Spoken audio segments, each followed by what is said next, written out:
Good evening, students. Welcome once again in commerce pedia अर्थात pedia वाला। मैं अवलीन कुमार आज का सेशन फिर से वंस अगेन हम लोग जो प्रीवियस सेशन जो हम लोग कंटिन्यू कर रहे थे उससे कैरी फॉरवर्ड आगे हम लोग का सेशन होगा, राइट। तो इस करेंट सेशन में जो आज का टॉपिक है वो है methods of recording of depreciation. मतलब आप रिकॉर्डिंग जो डेप्रिसिएशन की रिकॉर्डिंग होती है वो किस तरीके से होते हैं, उसके कितने मेथड्स होते हैं, क्या उनका अकाउंटिंग ट्रीटमेंट होता है, ये सब सीखेंगे, राइट। तो काफ़ी इम्पॉर्टेंट टॉपिक है, मोस्ट VVI इम्पॉर्टेंट टॉपिक है। सो प्लीज़ आप लोग फोकस होके इस कॉन्सेप्ट को ग्रैब करेंगे, राइट। तो चलिए बिना कोई डिले किए हुए इस कॉन्सेप्ट को कैरी फॉरवर्ड करते हैं, ठीक है। तो जैसा कि आज का जो टॉपिक मैंने बताया कि हमारा आज का टॉपिक है methods of recording of depreciation. तो अकॉर्डिंगली जो डेप्रिसिएशन की मेथड्स होते हैं रिकॉर्डिंग करने के, कैसे अकाउंटिंग ट्रीटमेंट की जाती है, वो उसके दो मेथड्स होते हैं, राइट। फर्स्ट मेथड क्या है, थोड़ा बहुत तो जानते ही होंगे आप लोग, मैं ऐसा उम्मीद करता हूँ। फर्स्ट मेथड है when depreciation is charge to asset account. जब डेप्रिसिएशन एसेट अकाउंट पे चार्ज होता है, directly charge to asset account, जो हम लोग अभी तक देखे हैं वो सिंपली यही मेथड है, सिंपल मेथड कह लो, या when depreciation is charge directly charge to asset account, या यूं कह लें कि when provision for depreciation account is not maintained.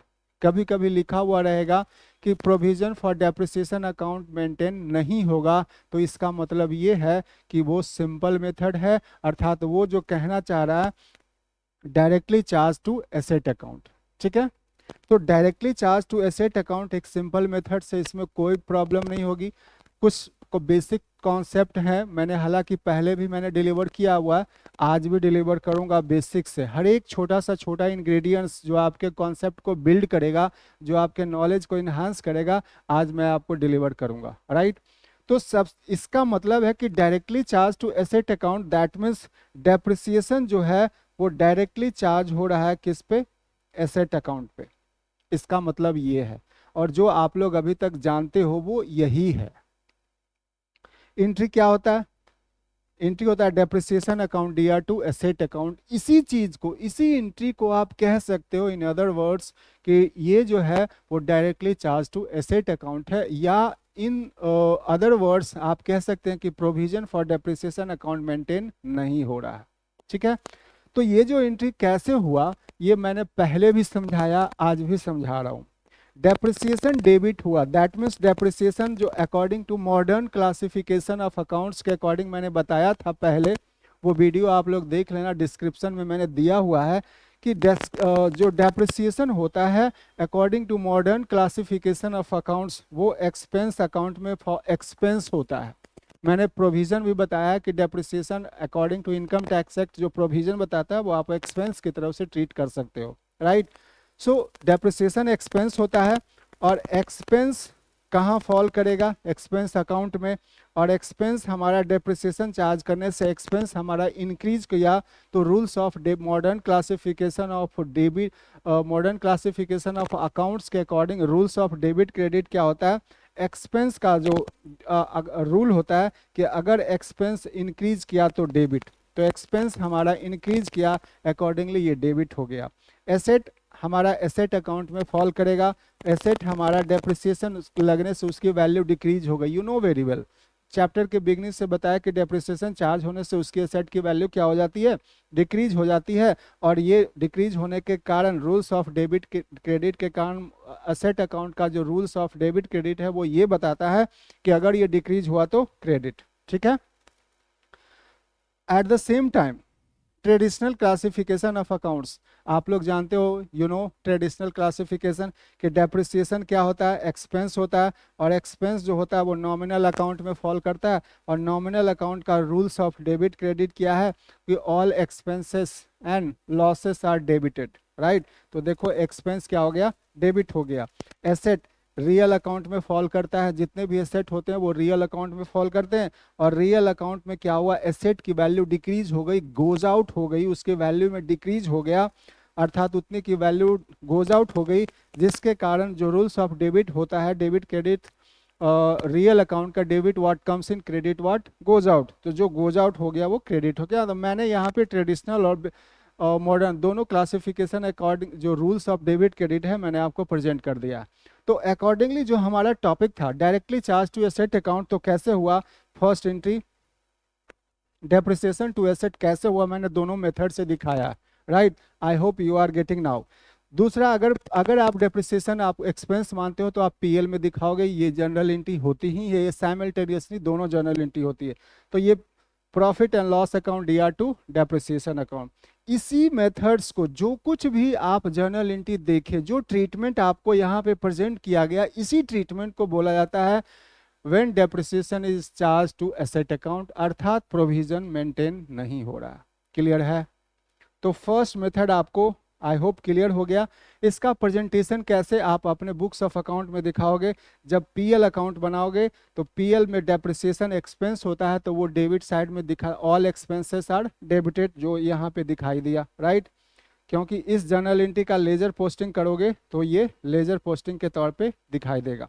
Balance sheet में किस तरह से डेप्रिसिएशन दिखेगा, तो रिड्यूस फिगर पे दिखेगा, क्योंकि एसेट जो करता है डेप्रिसिएशन जो करता है एसेट को क्या करता है, डिक्रीज करता है। और आज जो वैल्यू में बैलेंस शीट में जो दिखेगा, balance sheet that means which shows the financial position at a particular period of time, तो ये दिखाया इस तरीके से आपका directly charge to asset account का प्रेजेंटेशन, होल प्रेजेंटेशन यही है अकाउंटिंग ट्रीटमेंट के साथ, राइट।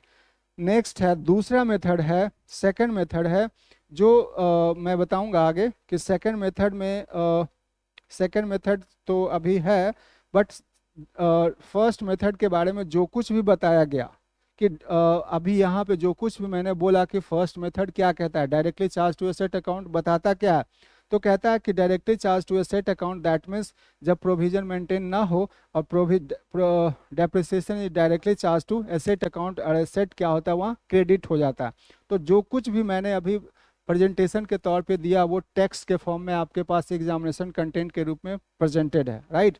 सो डेप्रिसिएशन कहा जाता है नॉमिनल अकाउंट, नॉमिनल में एक्सपेंस अकाउंट, और वो इसीलिए ट्रांसफर किया जाता है प्रॉफिट एंड लॉस अकाउंट में। ये चीजें मैंने अभी अभी समझाया है, right. Accounting treatment you know very well, पहले भी मैंने डिलीवर किया है, आज भी डिलीवर कर रहा हूँ कि इस मेथड में अकाउंटिंग ट्रीटमेंट क्या, जब एसेट खरीदोगे तो खरीदने की एंट्री आपको पता है एसेट अकाउंट DR2, अगर क्रेडिट खरीदोगे तो वेंडर आएगा, अगर चेक या बैंक से कैश से खरीदोगे तो एसेट अकाउंट DR2 कैश और बैंक, या क्रेडिट खरीदोगे तो वेंडर अकाउंट। ये एनालिसिस मैंने पहले भी दिया है, आप उसे गो थ्रू हो लेना। Second depreciation to asset account, क्योंकि ये अभी अभी मैंने बताया। यहाँ पे जो वेंडर अकाउंट का जो एनालिसिस है, मैंने एसेट के बारे में तो बता दिया है, ये एंट्री ऐसा क्यों हुआ ये समझाता हूँ मैं, कि एसेट हमारा कहाँ फॉल करेगा, एसेट अकाउंट में, और एसेट हमारा क्या हो गया, बढ़ा खरीदने से। फर्स्ट एंट्री की जो एनालिसिस इंटरप्रिटेशन है वो ये है कि एसेट खरीदने से आपकी एसेट इंक्रीज होती है, और एसेट अकाउंट का रूल्स ऑफ डेबिट क्रेडिट है कि अगर बढ़ेगा तो debit. At the same time अगर मैं वेंडर, मतलब आप किसी क्रेडिटर उधार पे ट्रांजेक्शन्स करते हो, क्रेडिटर्स, वेंडर कह लो क्रेडिटर्स कह लो, वेंडर का स्टेटस यहाँ क्या है, क्रेडिटर्स का है, क्रेडिटर का, राइट। तो ये क्रेडिटर है, तो creditor you know very well कि क्रेडिटर क्या होता है, क्रेडिटर जो होता है वो लाइबिलिटी अकाउंट में, लाइबिलिटी अकाउंट में फॉल करता है ना, लाइबिलिटी अकाउंट में फॉल किया, और लाइबिलिटी हमारा क्रेडिट ट्रांजेक्शन्स करने से लाइबिलिटी हमारा बढ़ गया। जब लाइबिलिटी बढ़ जाता है तो क्या करते हैं, इसे क्रेडिट करते हैं। तो ये जर्नल एंट्री देखो क्या हुआ, एसेट अकाउंट, एसेट क्या हो गया डेबिट, और वेंडर क्या हो गया क्रेडिट। तो इसका ये फर्स्ट जर्नल एंट्री का जस्टिफिकेशन मैंने फिर अगेन दोबारा दे दिया। सेकंड, इसका ऑलरेडी डन हो चुका है, ये डन हो चुका है। तीसरा, अगर एसेट को बेचोगे तो यू नो वेरी वेल, हर कोई जानता है, ये बेसिक सा है कि जब एसेट बेचोगे तो debit what comes in traditional के अकॉर्डिंग, तो बैंक आया, अगर बैंक चेक से बेचोगे, कैश बेचोगे तो कैश आएगा, क्रेडिट व्हाट गोज आउट जो एसेट अकाउंट चला गया, तो bank account D R to asset account. Profit and loss, अगर इन केस ऑफ लॉस होता है तो लॉस का हमेशा नेचर डेबिट होता है, तो लॉस क्या होता है, प्रॉफिट एंड लॉस अकाउंट और स्टेटमेंट ऑफ पीएल, अगर अगर कंपनी फॉर्म ऑफ बिजनेस है तो स्टेटमेंट ऑफ पीएल लिखना ही उचित होता है। सो ये जर्नल एंट्री हो गया। अगर प्रॉफिट है, ऑब्वियसली प्रॉफिट है, तो asset account D R to profit and loss या स्टेटमेंट ऑफ पीएल अकाउंट। तो ये बेसिक जर्नल एंट्री मैंने पहले भी आपको समझाया है, राइट। इस पे मैं ज़्यादा फोकस इसलिए नहीं कर रहा हूँ, फिर भी मैंने दिया है ऑलरेडी, मैंने इसके बारे में आपको फर्स्ट जो भी वीडियो है, प्रीवियस वीडियो आप देख लेना, आपको मिल जाएगा। Second method and most important method, ये वही मेथड है जहाँ पे सबसे ज़्यादा फोकस करना है। कहता है सेकंड मेथड है जब व्हेन प्रोविजन फॉर डेप्रिसिएशन और accumulated depreciation account is created. अगर कहते हैं कि या तो आप प्रोविजन फॉर डेप्रिसिएशन कह लो या एक्यूमुलेटेड डेप्रिसिएशन, दोनों का एक ही नाम है, राइट। तो अगर ये अकाउंट मेंटेन होता है, अगर ये अकाउंट ओपन होता है तो क्या होगा, ठीक है। तो कहता है इस केस में जो कहा जाता है कि एसेट पे जो डेप्रिसिएशन चार्ज तो होता है बट वो दिखता नहीं है, उसके लिए एक सेपरेट न्यूली अकाउंट ओपन किया जाता है जिसका नाम होता है प्रोविजन फॉर डेप्रिसिएशन अकाउंट। तो इन दिस केस या in particular situation, depreciation is credited to provision for depreciation account instead of state account. कैसे, वो जरा एनालिसिस देखेंगे। मैंने अभी अभी बताया कि इस मेथड के अकॉर्डिंग डेप्रिसिएशन अकाउंट क्रेडिट किया जाता है किस अकाउंट में, डेप्रिसिएशन जो होता है वो क्रेडिट किया जाता है कि एक न्यूली अकाउंट ओपन में, न्यूली अकाउंट ओपन किया जाता है जिसका नाम होता है provision for depreciation. So depreciation is transferred to provision for depreciation account. ये इस मेथड का कैरेक्टरिस्टिक्स है। आपने प्रीवियस मेथड का देखा होगा, डेप्रिसिएशन टू एसेट होता है, ये प्रीवियस मेथड है जो यहाँ पे अप्लाई नहीं होता, क्योंकि उसके लिए वो directly charge to asset account था, वहां हम लोगों ने डिलीवर हो चुका। तो मैंने पैरेलल कंपैरिजन करके दिखाया कि देखिए दोनों सामने देखिए, देखने से क्या होगा, दोनों का कॉन्सेप्ट बिल्ड होगा। तो यहाँ पे कहा गया कि इस मेथड में आपको क्या करना होता है, डेप्रिसिएशन जो होता है वो एक न्यूली अकाउंट ओपन में ट्रांसफर होता है जिसका नाम होता है provision for depreciation account, right. उसके बाद अब ये कैसे आगे काम करेगा, कैसे इसका प्रेजेंटेशन होगा, कैसे ये पीएल अकाउंट में किस तरीके से शो होगा, बैलेंस शीट में किस तरीके से शो होगा, ये ज़्यादा इंपॉर्टेंट है। तो कंटेंट यहाँ लिखा हुआ है, इस कंटेंट का प्रेजेंटेशन इस प्रकार है। तो सबसे पहले मैंने ये देखना है कि सबसे पहले एक हाइपोथेटिकल एग्जाम्पल लेते हैं, एग्जाम्पल से आपको क्लैरिफाई होगा। मान लो एक एसेट की कॉस्ट लेते हैं, कितने की है, 1 लाख की, rate of depreciation 10% and provision for depreciation account is maintain. That means ये वही अकाउंट है जहां पे provision for depreciation account maintain होगा। ये वही methods of recording of depreciation है जहां डेप्रिसिएशन के लिए अलग से अकाउंट ओपन होगा जिसका नाम होगा प्रोविजन फॉर डेप्रिसिएशन अकाउंट। तो एंट्री करते हैं, सबसे पहले एसेट खरीदने की एंट्री।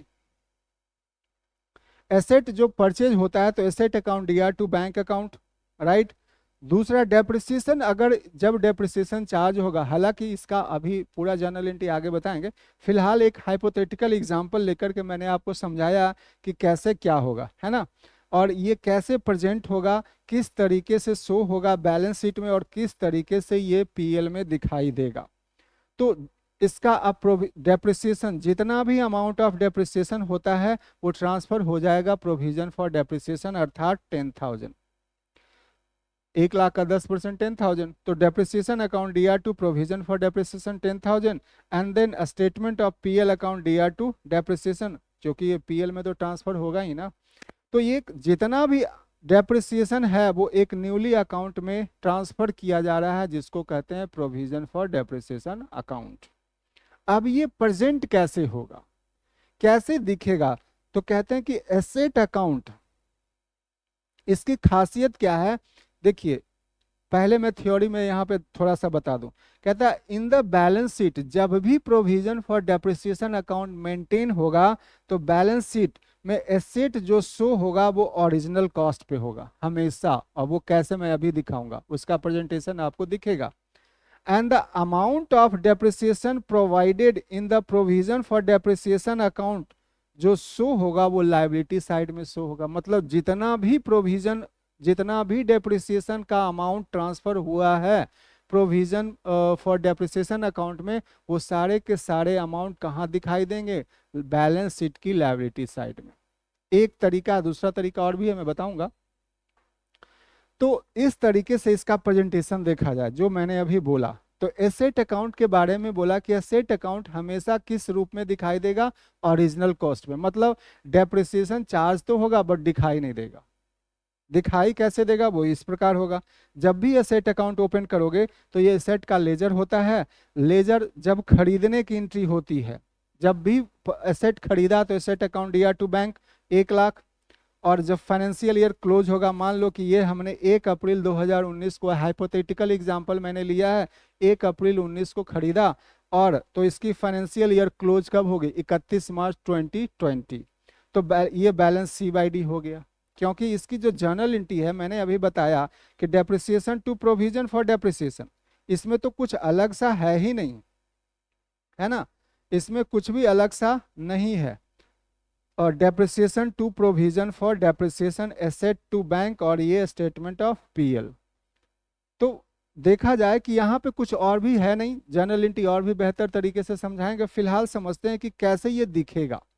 फिलहाल जितना हाइपोथेटिकल एग्जांपल मैंने दिया है उसके अकॉर्डिंग टू बैंक हो गया, कहीं और कोई ट्रीटमेंट ही नहीं है। तो जो लेजर को पैक करोगे तो बैलेंस C/D, ये बैलेंसिंग फिगर हो गया, और ये 1 लाख से पैक हो गया, ये 1 लाख दिखा। सेकेंड ईयर में 1 अप्रैल के बिगिनिंग में जो प्रीवियस ईयर का क्लोजिंग होता है, नेक्स्ट ईयर का वो ओपनिंग हो जाता है, तो 1 लाख डेप्रिसिएशन कितना हो गया? ठीक है, यू नो वेरी वेल कि जो एसेट अकाउंट जो होता है वो ओरिजिनल कॉस्ट पे दिखाई देता है। तो मान लीजिए कि हमारा जो एसेट अकाउंट है, एसेट अकाउंट हमने ये खरीदा, राइट, तो एसेट अकाउंट दिया टू बैंक अकाउंट। तो इस तरीके से जो हमारा जो डेप्रिसिएशन जो एसेट अकाउंट होता है, मान लो कि फर्स्ट ईयर का ही मैंने एग्जांपल लिया है, ठीक है, अभी फर्स्ट ईयर में ही देखते हैं। तो फर्स्ट ईयर का ही हम लोग पहले देखते हैं। तो आपको ये जो दिखा वो क्या दिखा? ये जो बैलेंस जो एसेट अकाउंट है, इस एसेट अकाउंट में जो दिख रहा है, जो दिख रहा है वो किस किस रूप में दिख रहा है? आपका ओरिजिनल कॉस्ट पे, जो 1 लाख पे खरीदा उसी कॉस्ट पे ये दिखाई दे रहा, राइट। अब मैं बैलेंस शीट में, अब इसका अगर provision for depreciation account open होगा तो प्रोविजन फॉर डेप्रिसिएशन अकाउंट में देखना कि एंट्री क्या होती है, depreciation account DR to provision for depreciation, इसी का लेजर पोस्टिंग कर दीजिए। तो लेजर पोस्टिंग करने से प्रोविजन अकाउंट मेंटेन करोगे तो बाई डेप्रिसिएशन अकाउंट कितना का हो गया? 10,000 का, ये बैलेंस C/D, ठीक है। इसी तरीके से नेक्स्ट ईयर बैलेंस B/D, जो C/D था वो B/D के रूप में आएगा। नेक्स्ट ईयर का depreciation, again next financial year का डेप्रिसिएशन 10,000 हो गया, अकॉर्डिंगली ये 20,000 हो गया।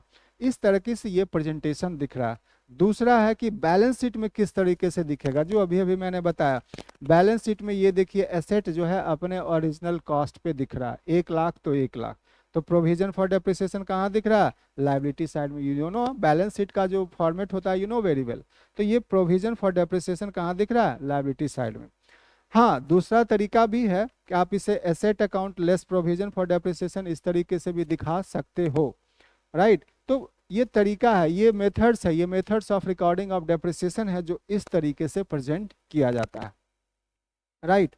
सो methods of recording of depreciation का हाइपोथेटिकल एग्जांपल से जो थ्योरी होता है मैंने आपको डिलीवर किया और दिखाया प्रेजेंटेशन की कैसे ये दिखता है, कैसे इसका ट्रीटमेंट होता है, राइट। दूसरा है डेप्रिसिएशन कैसे चार्ज होगा। अब डेप्रिसिएशन की जर्नल एंट्री क्या होगी? अभी अभी तो depreciation account DR to provision for depreciation, profit and loss account DR to depreciation, right. उसके बाद मोस्ट इंपॉर्टेंट, अगर व्हेन एसेट इज सोल्ड और discarded the total accumulated depreciation for that asset is transferred to the credit side of account with the help of following entry. मतलब जो कुछ भी हमने depreciation अभी तक एक्यूमुलेट करा था वो सारे के सारे एक न्यूली अकाउंट ओपन में एक्यूमुलेट हो रहा है, जिसको एक्यूमुलेटेड डेप्रिसिएशन कहते हैं। अगर अब एसेट बेचा जाएगा तो वो सारे जो होंगे डेप्रिसिएशन वो बुक वैल्यू फाइंड आउट करने के लिए वो सीधे एसेट पे दिखाई देंगे, तो वहां से एसेट पे भेजा जाएगा, अर्थात प्रोविजन फॉर डेप्रिसिएशन और accumulated depreciation account DR to asset account. Asset की वैल्यू देखिए डिक्रीज हो गई, राइट। जब डेप्रिसिएशन जब भी लगता है तो डेप्रिसिएशन वहां भी लगता था, तो डेप्रिसिएशन टू एसेट होता था, you know very well. Simple method से प्रोविजन फॉर डेप्रिसिएशन में भी वही है, बस क्या है कि थोड़ी देर के लिए जितना भी अमाउंट ऑफ डेप्रिसिएशन था वो एक अलग बॉक्स में रखा गया, और जब बेचा जा रहा है तो उसको वैल्यू करने के लिए, उसके वैल्यू एक्चुअल वैल्यू को फाइंड आउट करने के लिए क्या होता है, उस पर हमने वो एंट्री किया, और इस एंट्री का नाम है provision for depreciation account debit to asset account, right. अब देखो कि जर्नल एंट्री का एक रेक्टिफिकेशन जानना जरूरी है। यहाँ पे जब डेप्रिसिएशन चार्ज हुआ था, यहाँ पे जब डेप्रिसिएशन चार्ज हुआ था तो depreciation to provision for depreciation हुआ। जब जब जब एसेट को बेचा जाएगा तो क्या करते हैं, provision for depreciation account DR to asset account, यही जर्नल एंट्री हुआ यहाँ पे, ये वाली जर्नल एंट्री, ठीक है। अब इसका एक रेक्टिफिकेशन देख लो कि इम्पैक्ट क्या होता है। इम्पैक्ट वही होता है जो पहले वाले मेथड से होता था। ये प्रोविजन फॉर डेप्रिसिएशन क्रेडिट है, ये प्रोविजन फॉर डेप्रिसिएशन डेबिट है, दोनों नलीफाई हो गया, और इस तरह से रेक्टिफाइड होने के बाद वही एंट्री आया, डेप्रिसिएशन बचा और इधर एसेट बचा, तो depreciation account D R to asset account, यही हुआ, राइट। तो इस तरीके से कुछ भी नहीं है, बस ये सिंपल जर्नल एंट्री है। अगर आप इसे कैरी फॉरवर्ड करोगे तो आपको एनालिसिस प्रोवाइड होगा कैसे क्या हो रहा है, उस अकॉर्डिंगली अगर लॉस सेल होता है तो सेल करने की एंट्री ये है, और प्रॉफिट मतलब सेल होने पे या तो ट्रांजेक्शन्स में क्या होगा, या तो प्रॉफिट होगा या लॉस होगा, तो लॉस की एंट्री और ये प्रॉफिट की एंट्री, ठीक है। रेस्ट जो इसका प्रेजेंटेशन है मैंने ऑलरेडी पहले ही दे दिया, राइट ना। सो आप इसे उसी तरीके से थोड़ा इस पे फोकस करके लेना, सो दैट कि आपका मेथड्स ज़्यादा कैलकुलेट हो, ये मेथड्स आपको ज़्यादा कॉन्सेप्ट के रूप में बिल्ड हो, राइट। सो मैंने आपको दोनों methods, first method simple directly charge to asset account and by creating provision for depreciation account से, ये दोनों मेथड मैंने आपको डिलीवर कर दिया, सो दैट कि आपको नॉलेज इन्हांस हो, राइट। जर्नल एंट्री भी हो गई। अब एक छोटा सा लास्ट टॉपिक हो गया कि डेप्रिसिएशन अकाउंट और प्रोविजन फॉर डेप्रिसिएशन अकाउंट में अगर कोई डिफरेंस क्रिएट होगा तो कैसे बनेगा। तो डिफरेंस ये है कि डेप्रिसिएशन एक नॉमिनल अकाउंट है, प्रोविजन फॉर डेप्रिसिएशन एक वैल्यूएशन अकाउंट है। It is always a debit balance, it is always a credit balance, मतलब ये जो होता है वो डेबिट नेचर का होता है और ये जो होता है वो क्रेडिट नेचर का। टेम्परेरी अकाउंट है डेप्रिसिएशन, जबकि प्रोविजन फॉर डेप्रिसिएशन एक परमानेंट अकाउंट है। This account is open when asset is shown at written down value, मतलब डेप्रिसिएशन कब शो होता है, डेप्रिसिएशन अकाउंट जब मेंटेन होता है जब वैल्यू को WDV मेथड नहीं, रिटन डाउन वैल्यू अर्थात बुक वैल्यू पे दिखाया जाता है। This account is open when asset is shown at original cost, you know very well. इस मेथड की सबसे खासियत है कौन से मेथड्स की, प्रोविजन फॉर डेप्रिसिएशन की। This account is charge against the asset, ये एसेट के अगेंस्ट चार्ज होता है, और this account is not charge against asset, directly तो नहीं हो रहा है ना, by creating another method provision for depreciation.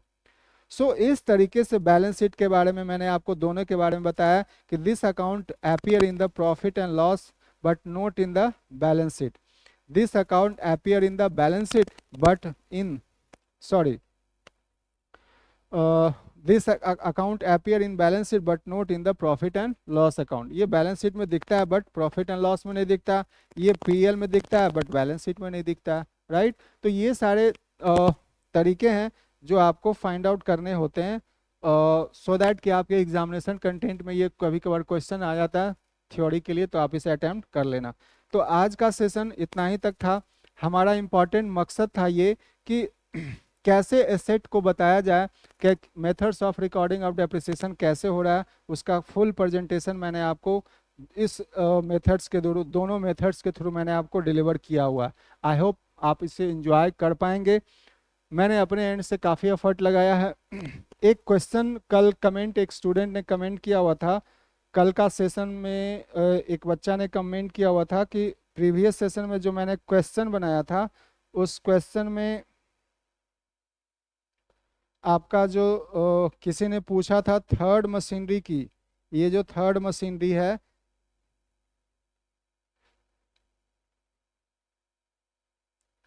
ये थर्ड मशीनरी के डेप्रिसिएशन जो चार्ज हुआ है, ये 20,000 का जो खरीदा गया, इस पे कितना डेप्रिसिएशन कितने महीने का चार्ज हुआ। तो 20,000 1 अक्टूबर को खरीदा गया था, राइट।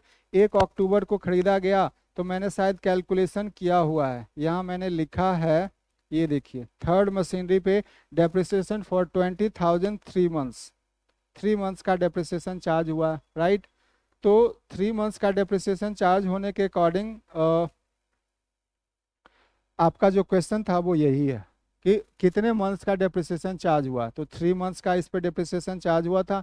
एक बच्चा ने कमेंट करके पूछा था, मैंने आपको, आई होप जब आप ये प्रेजेंटेशन देखे होंगे, कहीं मिस हो गया होगा मे बी, बट मैंने आपको प्रेजेंट कर दिया, ठीक है। तो आज का सेशन इतना ही है। हम लोगों ने methods of recording of depreciation complete किया हुआ है। Rest you know very well. Channel पे हो, अगर यूट्यूब चैनल पे हो तो उसे सब्सक्राइब कर लीजिए, नोटिफिकेशन मिलता रहेगा और आपको अच्छे से इस कंटेंट डिलीवर करता रहूँगा, राइट, सो दैट कि आपका एग्जामिनेशन ऑब्जेक्टिव फुलफिल हो। रेस्ट जो हमारे प्रीमियम क्लासेस हैं उनके लिए डाउट सेशन अलग से अरेंज होता ही है।